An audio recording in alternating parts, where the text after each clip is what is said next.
Hey, what's going on, guys? The Horror Man back, putting a positive spin on The Final Destination.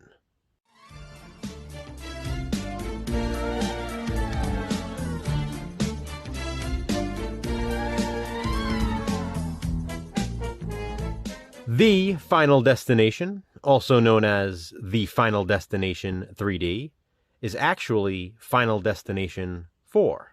This sequel was released in 2009, and it appears to be the most hated of the franchise. With a 5.1 score out of 10 on IMDb, it's also the lowest rated in the series.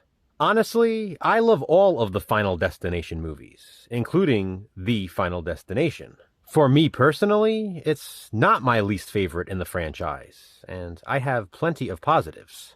First, Jason and I did not watch the movie in 3D, although that is an option on this DVD. Regardless, you can see which scenes were meant to be seen in 3D, and I actually think this film did a good job with that. That's a positive, and so is the cast.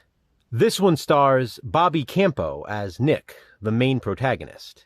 He went on to star in Scream the TV series. Chantal Van Santen plays his girlfriend Laurie. She played Quinn in One Tree Hill. Both leads played in two of my favorite TV shows, so that's a positive. Krista Allen from Feast, one of my favorite horror films of 2005, also has a role in The Final Destination. She plays the MILF character. No, really. That's who she's credited as.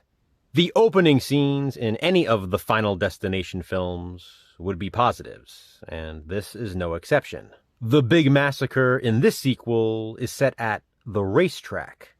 There are some really cool deaths to be seen in that scene.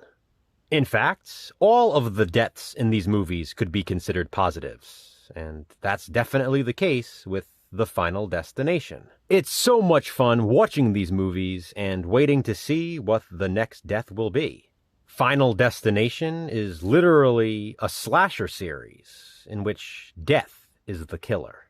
Some people complain that this one has no storyline, but doesn't it have the same storyline as the rest of the Final Destination films? They're all really about the same thing.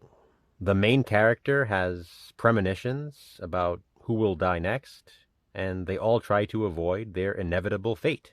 That's exactly what happens in The Final Destination.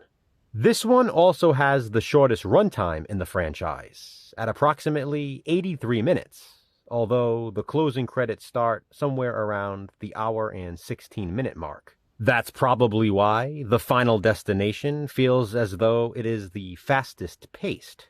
It seems the kills are spaced out much closer together in this one, and that's a positive for me. It flies by. There is not a lot of downtime in this film. It seems something exciting is happening every few minutes. I love those closing credits I previously mentioned, by the way, and I love the opening credits as well.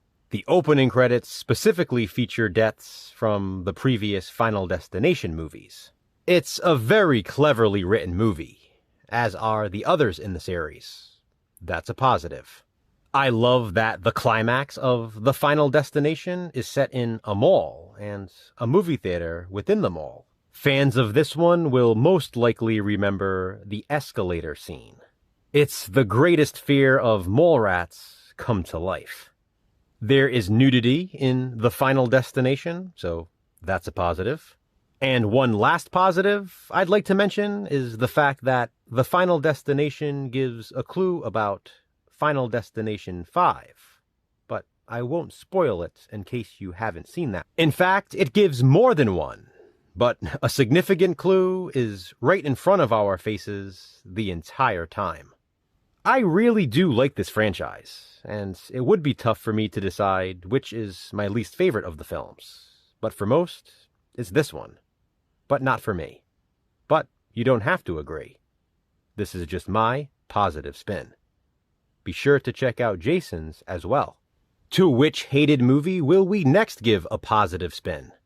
Check back soon to find out. Until then, what are your thoughts on The Final Destination? Do you like it or do you hate it? Comment below and let me know why. Thanks for watching, guys. Hit that thumbs up and, be kind, subscribe.